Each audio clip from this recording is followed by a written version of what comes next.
dengan tema self love. Nah, sebelum kita membahas ke pembahasan inti, ada pepatah mengatakan, tak kenal maka tak sayang. Oleh karena itu, izinkan aku untuk memperkenalkan diri. Nama aku Rani dari Jurnal Simetrik. Dan seperti yang teman-teman lihat di samping saya, ada bintang tamu yang sangat luar biasa dan merupakan salah satu guru BK di SMK Mitra Bakti. Beliau adalah Bapak Ihsan Ilmi SPD. Halo Bapak. Halo. Apa kabar Bapak hari ini? Alhamdulillah baik. Alhamdulillah baik ya. Semoga kita semua dalam keadaan baik. Amin. Nah Pak, mau membahas tentang kasus self love. Ya. Seperti yang kita rasakan, anak muda zaman sekarang nih Pak, kadang sulit untuk memahami dirinya sendiri, apalagi self love. Nah, menurut Bapak, self love itu apa gitu Pak? Oke. Self love ya, kalau kita bahasa Indonesia kan yaitu cinta terhadap diri sendiri ya. Banyak orang yang selalu fokus terhadap cinta itu terhadap orang lain. Misalkan contoh mungkin Rani cinta ke lawan pasangan, misalkan pacarnya, akan tetapi lupa akan ada yang dinamakan dengan cinta terhadap diri sendiri terlebih dahulu. Karena ketika seseorang mencintai orang lain, harus didasari dengan cinta terlebih dahulu terhadap dirinya sendiri. Karena ketika kita bisa self love, maka kita akan memberikan yang terbaik buat orang lain. Tetapi ketika kita tidak bisa mencintai diri kita sendiri, kita tidak akan bisa memberikan yang terbaik buat orang lain. Seperti itu. Mungkin ya. Jadi harus dimulai dari diri sendiri dulu ya Pak. Seperti itu. Lalu apa saja sih yang dinamakan dengan self love itu gitu? Iya. Contoh-contoh. Misalkan contoh, ketika seseorang yang hanya misalkan selalu berpikiran negatif terhadap dirinya sendiri. Padahal setiap orang punya yang dinamakan dengan kemampuan ataupun keunikan masing-masing. Di dalam individu itu ada kelebihan dan ada kekurangan pasti. Tetapi sering individu itu sendiri misalkan memandang saya itu tidak bisa, saya itu jelek, saya itu bodoh dan lain sebagainya. Nah, pikiran-pikiran itu yang akan mengganggu individu itu sendiri sehingga tidak menghargailah minimal dirinya sendiri seperti itu. Dan akhirnya berdampaklah ke hal-hal yang lain, pelajarannya terganggu, hubungan dengan temannya terganggu dan lain sebagainya. Akhirnya menjalin hubungan dengan lawan jenis misalkan pacaran dan lain sebagainya itu akan terganggu dan akhirnya produktivitas pun terganggu dan lain sebagainya. Menurut Bapak nih Pak, tipsnya gitu buat diri kita sendiri biar self love itu gimana? Oke. Salah satunya untuk self love sendiri, untuk mencintai diri sendiri, yang minimal berikan hak untuk diri sendiri terlebih dahulu. Jangan terlalu memikirkan saya ngasih yang terbaik buat orang lain, tapi lupa terhadap diri sendiri. Minimal contoh teman-teman pelajar ataupun misalkan anak muda, dia lupa, dia selalu misalkan begadang sampai tengah malam main game, sementara dia lupa badannya itu perlu istirahat. Sering seperti itu diulang terus sehingga apa? Yang akhirnya merusak produktivitas di dalam bekerja, produktivitas di dalam misalkan belajar terganggu, akhirnya di sekolah susah untuk konsentrasi dan lain sebagainya. Itu minimal. Jadi memberikan hak badan oleh diri sendiri. Jadi jangan sampai ketika kita capek ya istirahat. Ketika kita misalkan terlalu banyak beban ya kita coba bercerita dengan orang lain. Jangan sampai ketika misalkan ada masalah dengan baik di rumah ataupun misalkan dengan lingkungan kita selalu memendam hal itu sehingga itu akan merusak diri kita. Itu tidak memberikan haknya, harusnya dikeluarkan, malah misalkan dipendam terus. Akhirnya kan jadi tidak mencintai diri sendiri, merusak ke hal-hal yang lainnya juga di dalam kehidupan. Gini Pak, kemudian apa yang harus kita lakukan itu supaya kita mengerti dengan diri kita sendiri? Oke. Agar kita bisa memahami, karena saya pernah baca di dalam sebuah buku research meaning man, atau di dalam artian itu mencari makna hidup lah, yang dikarang oleh Viktor Emil Frankl, bahwa yang dinamakan cinta itu bukan saya suka kamu, tapi kamu dapat memahami orang, dapat memahami secara dalam apakah kelebihannya, apakah kekurangannya, apakah potensi yang ada di dalam dirinya, dan sehingga ketika dipahami secara utuh yang dicintainya itu, dia dapat mengembangkan potensi orang yang dicintainya. Begitupun dalam dirinya. Ketika misalkan teman-teman dari sahabat remaja yang memang walaupun sekarang yang lagi di SMK, di SMP, coba pahami sedikit demi sedikit tentang diri kita. Siapa sih misalkan saya Ihsan itu? Apa sih kelebihannya? Apa sih kekurangannya? Apa sih yang membuat saya itu bahagia? Apa sih yang membuat saya itu misalkan sakit hati dan lain sebagainya? Sehingga kita, oh iya, Ihsan itu dia itu misalkan senangnya mengajar. Oh, Ihsan itu misalkan dia cenderung insecure, kurang percaya diri. Oh, dia ada potensi nih. Dia selalu misalkan ingin membantu orang lain. Maka coba, oh iya, potensi saya senang ngobrol dengan orang. Gimana kalau saya itu masuk ke misalkan untuk pendidikan? Kalau saya kebetulan di BK juga, BK dunia untuk membantu orang, saya masuk ke sana, mengembangkan diri saya sendiri karena saya paham, oh potensi saya di sini, oh kekurangan saya di sini, oh kelebihan saya di sini. Sehingga apa yang kita lakukan, oh iya, saya sayang nih sama diri saya karena saya punya potensi ini, kekurangan saya di sini, kelebihan saya di sini. Sehingga bisa memunculkan hal-hal yang memang sebenarnya ada potensi. Ketika kita bisa mencintai diri kita sendiri, maka muncullah potensi-potensi yang lain. Sehingga jadilah manusia yang lebih baik lagi ketika bisa mencintai dirinya sendiri. Cukup itu ya Pak ya. Semoga ya teman-teman juga bisa memahami arti self love tersendiri. Nah Pak, kadang kan susah ya Pak, buat kadang kita mikir apa sih kelebihan kita atau kekurangan kita, terus kita juga bingung gitu. Kita tuh harus gimana terhadap mencintai diri sendiri atau memahami pandangan Bapak sendiri seperti ini. Oke. Untuk memahami diri sendiri, yang pertama memang harus kita lakukan yaitu bermuhasabah. Kita coba kita urut di dalam kehidupan kita selama ini, mungkin dari kita dari kecil kita dilahirkan dari keluarga yang seperti apa. Yang pertama itu kita memahami, oh iya, saya itu lahir dari keluarga ini, dibesarkan dengan pendidikan seperti ini, dan saya sekolah sekarang di sini.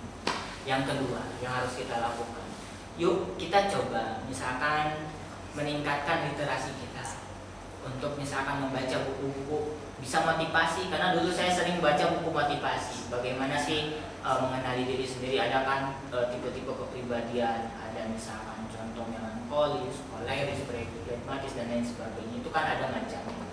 Ketika kita bisa memahami, oh kita belajar dari buku tentang gini. Yang ketiga, kita bisa diskusi dengan orang-orang terdekat kita, apakah itu guru BK ataukah misalkan orang terdekat teman-teman kita, gimana sih kita tuh seperti apa. Karena ketika misalkan kita sering komunikasi, diskusi, maka itu akan membentuk pemahaman kita seperti apa. Yang selanjutnya, teman-teman bisa mengembangkan jaringan. Jadi ketika misalkan kita cari sebanyak-banyaknya teman, jangan sampai teman kita hanya di sekolah atau di kelas aja, itu aja gitu. Kita misalkan masuk ke organisasi, kita masuk misalkan ke kegiatan-kegiatan yang lain. Karena ketika semakin kita luas pandangannya, maka semakin kita melihat saya itu banyak kekurangan di sini. Tapi ketika semakin kita hanya berkumpul di dunia yang memang kecil, di kelas ataupun di rumah aja, kita gak akan bisa melihat dunia lebih luas, sehingga kita hanya terbatas pemandangan kita terhadap orang lain, terhadap diri kita sendiri. Seperti itu. Dan selanjutnya ada tips yang memang harus kita lakukan, itu kita mencoba yang dinamakan dengan self talk. Tahu self talk? Self talk itu berbicara dengan diri sendiri. Karena di dalam sebuah penelitian Deepak Chopra kalau nggak salah, seseorang itu berbicara dengan dirinya sendiri sekitar 40.000 kali. Pernah gak Rani misalkan ngobrol ketika di kelas ataupun saat ini, saya itu bisa gak? Saya itu bisa gak? Saya itu pintar gak? Saya itu pintar gak? Di dalam diri. Pernah gak seperti itu? Seperti itu. Ketika semakin orang berbicara negatif terhadap dirinya sendiri, maka akan membentuk pribadi yang negatif. Tetapi ketika seseorang itu berbicara positif, saya bisa lah, yang kayak gini saya coba dulu, saya mampu kok, saya akan mencoba dulu. Karena kalau misalkan di dalam agama, saya akan mencoba dulu, ikhtiar dulu, soalnya saya gak apa-apa, saya berhasil syukur. Tapi ketika saya berhasil dapat keuntungan, misalkan saya gagal pun dapat keuntungan, saya berhasil misalkan saya dapat sesuatu, saya gagal juga dapat sesuatu. Dapatnya apa ketika gagal? Pemahaman, pelajaran. Tetapi ketika seorang bisa berkata seperti itu, oh ya, saya bisa, saya gak akan ragu terhadap diri saya sendiri. Nah, banyak orang yang meragukan. Ketika seorang tidak bisa mencintai dirinya sendiri, kadang ragu terhadap dirinya. Saya mampu kuliah gak ya?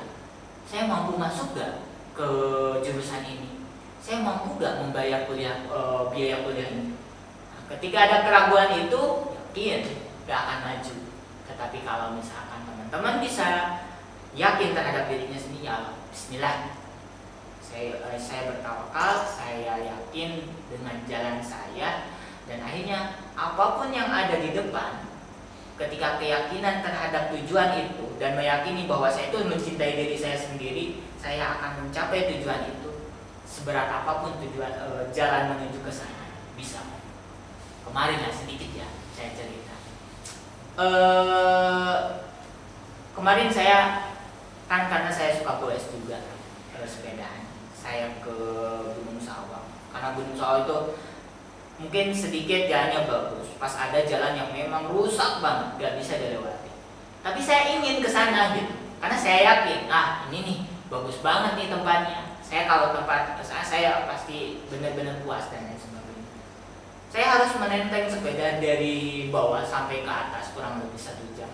Karena saya yakin apapun jalannya seterjal apapun, saya bisa sampai ke sana. Dan ketika sudah sampai di sana, saya bersyukur banget dan puas sekali. Karena apa? Perjuangan capek itu dibayar dengan kondisi hasil yang memuaskan. Lain-lainnya capek, tapi ya enjoy. Nah itulah ketika kita bisa self-love, meyakini dirinya sendiri, mencintai dirinya sendiri, apapun tujuannya, dan yakin bisa terukur dengan dirinya, bisa tercapai. Tidak sia-sia gitu ya? Iya, tidak sia-sia. Nah sekarang Pak, bagaimana cara mengendalikan diri kita sendiri pada saat mengalami hal yang sulit?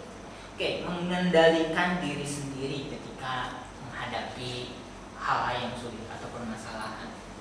Yang pertama mungkin ketika seseorang menghadapi masalah, gini, saya ada satu kalimat yang disampaikan ke saya dulu tuh, katanya, manusia itu selalu terganggu oleh 2 hal.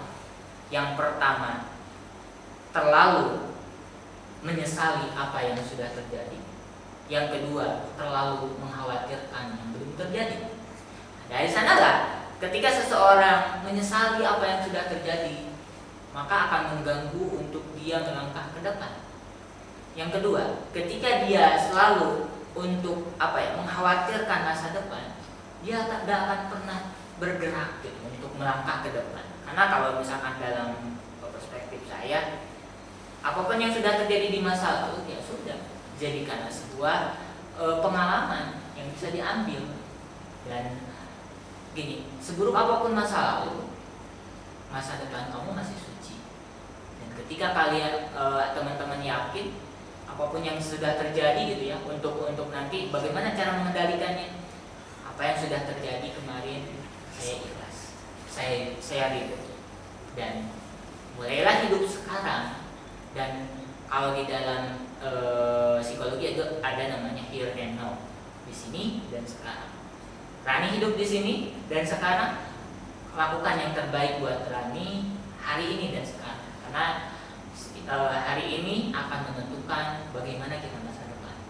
Yang kedua, caranya bagaimana sih kita agar bisa mengendalikan, mengontrol diri kita ketika memenuhi atau ada masalah. Yang kedua yaitu coba tarik nafas dalam-dalam dan sambil keluarkan pelan-pelan dan katakan, saya mampu, saya bisa, dan saya yakin bisa.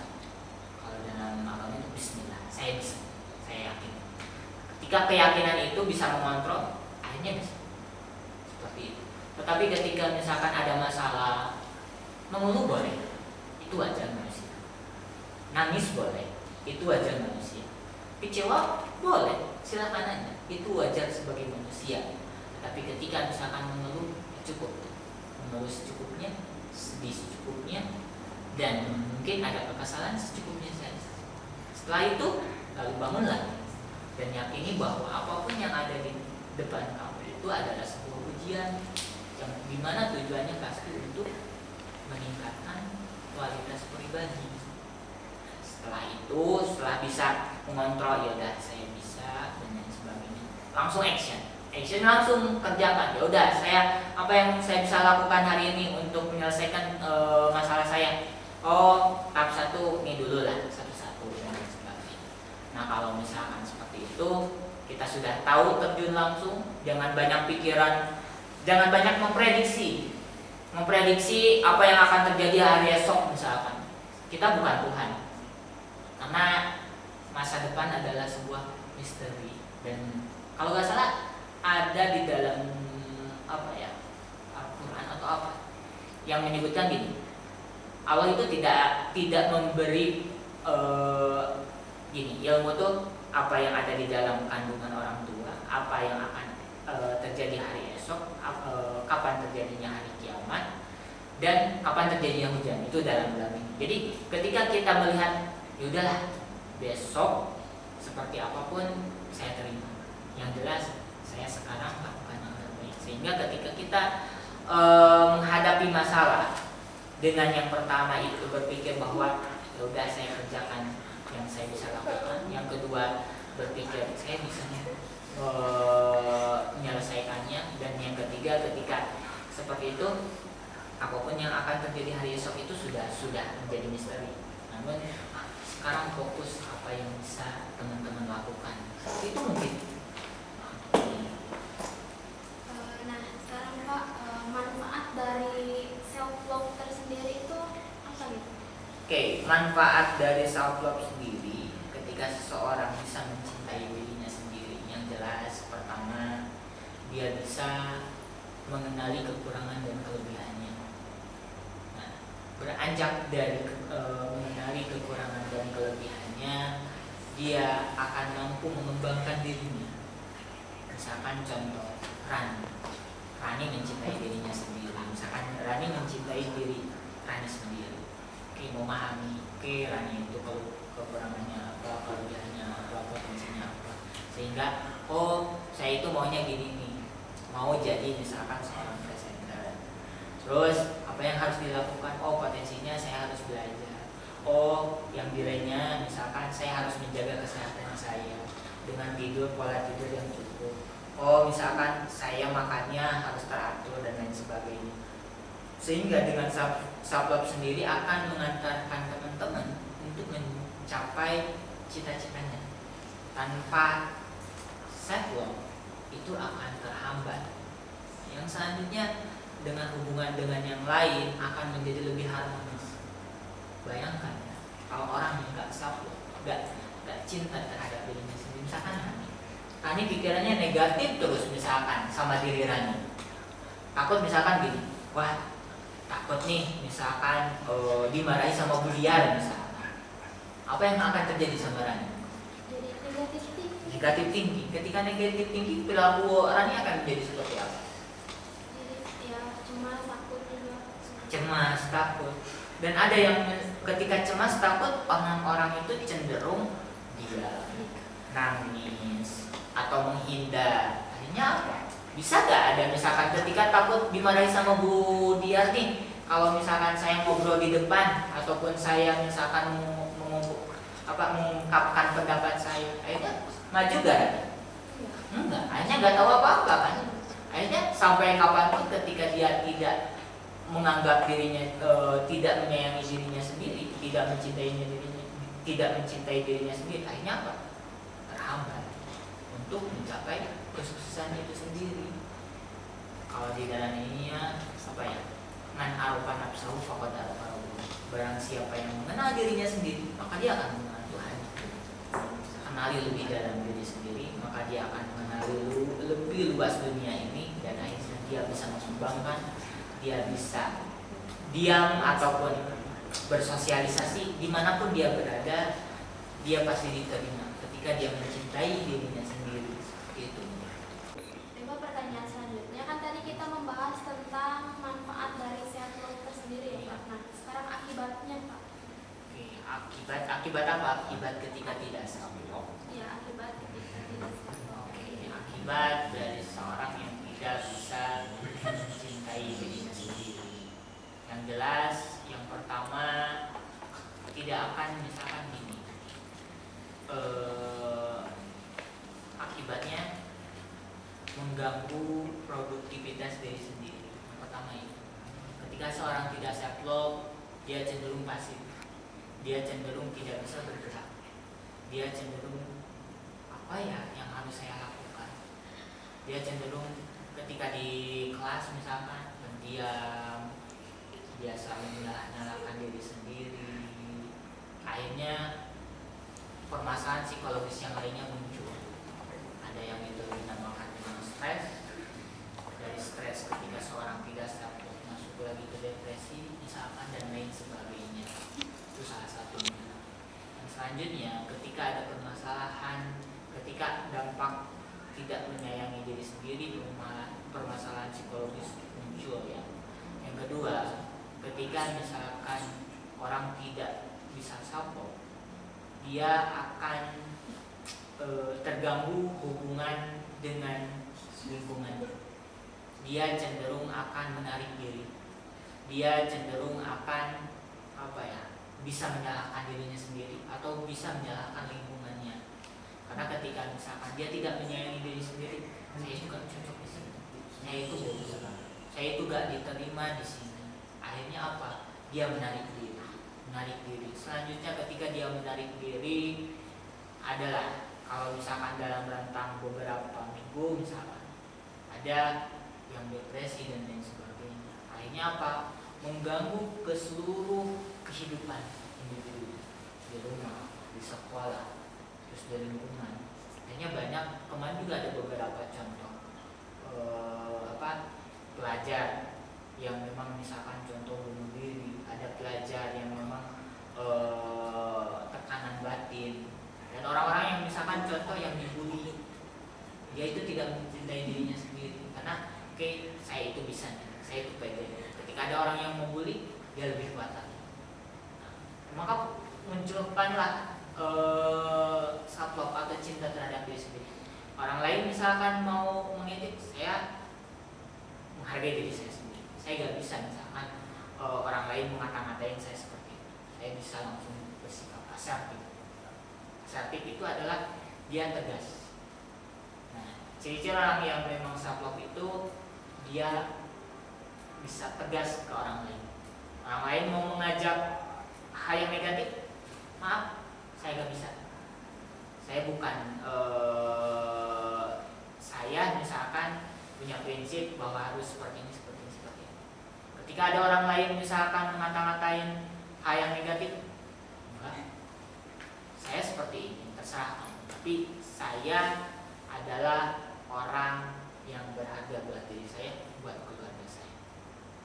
Ketika seorang bisa asertif, maka dia bisa mengelola dirinya sendiri, mengatur dirinya sendiri, dan ketika seburuk apapun lingkungannya yang ada, dia tidak akan terpengaruh oleh hal yang negatif. Karena ketika seorang yang tercinta terhadap dirinya sendiri, dia mengatur dirinya sendiri, dia menguasai dirinya sendiri, maka hal-hal yang negatif itu dia bisa lawan, dia bisa hadapi, akhirnya dia bisa menjadi pemenang buat dirinya sendiri.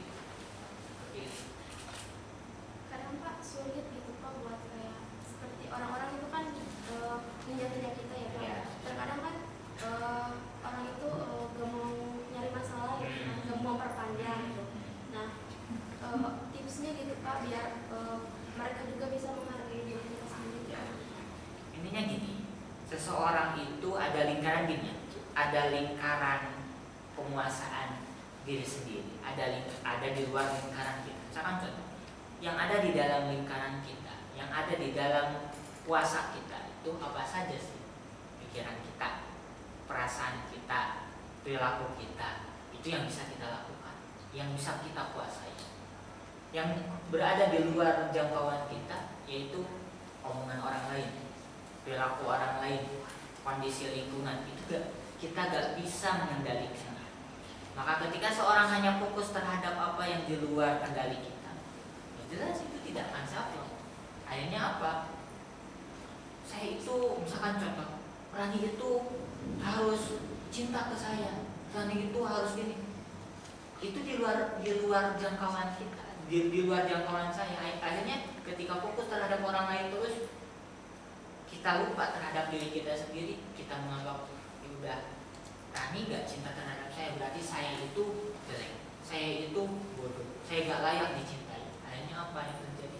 Kalau di dalam psikologisnya itu incongruent. Ideal set yang ideal harusnya A, tetapi kenyataannya B. Karena apa? Karena kita terlalu memfokuskan apa yang ada di luar diri kita. Sehingga di sini tipsnya fokus dulu lah terhadap diri kita. Apa yang bisa kita kuasai?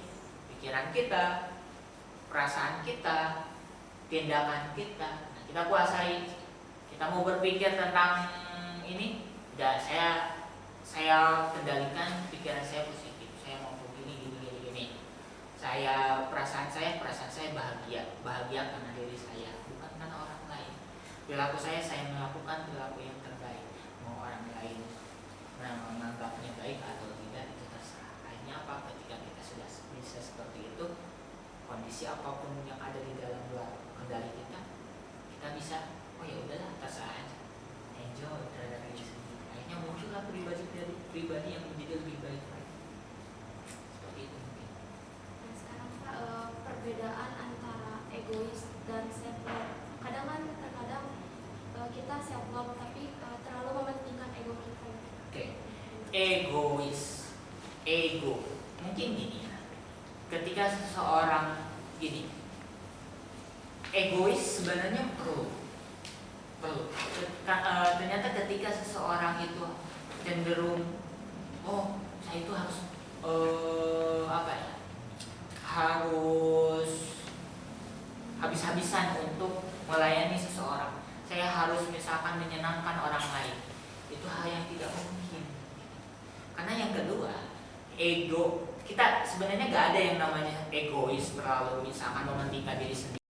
Nah baik Pak, sekarang perbedaannya antara egois dan self love itu apa gitu? Bahkan terkadang kita self love tapi terkadang juga kita terlalu mementingkan ego kita sendiri. Oke. Untuk self love sendiri sudah jelas ya, ketika dia sudah memahami dirinya sendiri dan dia memberikan hak yang harusnya diberikan terhadap dirinya sendiri, dia tuntaskan. Nah sementara egois sebenarnya kadang-kadang kita perlukan untuk egois, dimana ketika mungkin posisinya atau situasinya yang memang, oh ini kalau misalkan mendahulukan dia, gimana dengan saya? Kalau misalkan saya terus mendahulukan dia karena tidak enak, karena saya takut dia itu marah, saya takut dia itu kecewa dan lain sebagainya, sehingga ketika kita mendahulukan orang lain sehingga kita sendiri misalkan rugi, itu tidak boleh. Lebih baik kita dahulukan terlebih dahulu, yaitu diri kita sendiri. Nah, egois. Kalau egois dalam posisinya misalkan kondisinya lagi memang diperlukan untuk misalkan urgent, kita tidak boleh egois. Tapi ketika di dalam kita sebagai individu ya harus bisa menempatkan diri di mana kita harus egois, di mana kita harus bisa membantu orang lain. Karena itu sering apa ya? Sering menjadi, mungkin batasannya juga sangat tipis gitu. Minimal gini, kita harus bisa yang dinamakan dengan tadi sudah disampaikan asertif, tegas. Dia bilang seperti ini, tapi saya beda lagi keinginan saya. Saya sampaikan dengan baik. Saya mohon maaf, saya tidak bisa mengikuti kehendak Anda misalkan, karena saya seperti ini. Itu harus ada sikap asertif terlebih dahulu. Egois pun ada waktunya, memang harus egois, tetapi pas waktu apa sih? Kalau misalkan saya mendahulukan orang lain, saya juga celaka misalkan. Tapi kita harus egois di sana. Kalau misalkan yang memang situasinya, kondisinya misalkan memang harus sangat memerlukan orang lain, kita bantu orang lain. Di sanalah harus ada pemisahnya. Harus seorang yang self love itu pasti bisa memisahkan mana yang egois, mana harus egois, mana harus bantu orang gitu. Ketika orang yang self love itu dia bisa asertif, dia bisa tegas, mana waktunya mendahulukan diri saya, mana waktunya untuk membantu orang. Itulah ketika misalkan egois itu, ketika seorang self love itu bisa menempatkan egois mana yang pas, egois mana yang memang sikap egois mana yang harus kita keluarkan atau gunakan, dimana ketika kita harus dan dimana kita harus mendahulukan orang lain. Nah itu ketika kita self love, maka kita akan memahami mana yang harus kita egois, mana kita tidak boleh egois. Itu soalnya ya, dengan self love itu bisa membedakan egois. Oke, misalnya, oh ketika self love ini nggak perlu nih egois, kita harus mendahulukan orang lain, seperti itu. Oke, baik, mungkin acara pembahasan sharing-sharing kita mungkin cukup ya Pak ya. Ya. Semoga buat teman-teman semuanya bisa termotivasi gitu. Jadi semakin self love gitu kan. Nah terus kembali lagi ke self love. Jadi tergantung ke diri kita sendiri. Gimana sih kita memahami diri kita. Terus banyak-banyak introspeksi. Mungkin Pak terima kasih kepada Bapak juga waktunya telah hadir di sini. Dan untuk teman-teman yang mau kritik atau saran bisa ya cukup tulis di kolom komentar. Nanti sebisa mungkin kami akan menjawab atau memperbaikinya. Dan jangan lupa teman-teman di like, comment, and subscribe. Mungkin dicukupkan sekian acara podcast hari ini. Sampai jumpa di lain waktu. Terima kasih.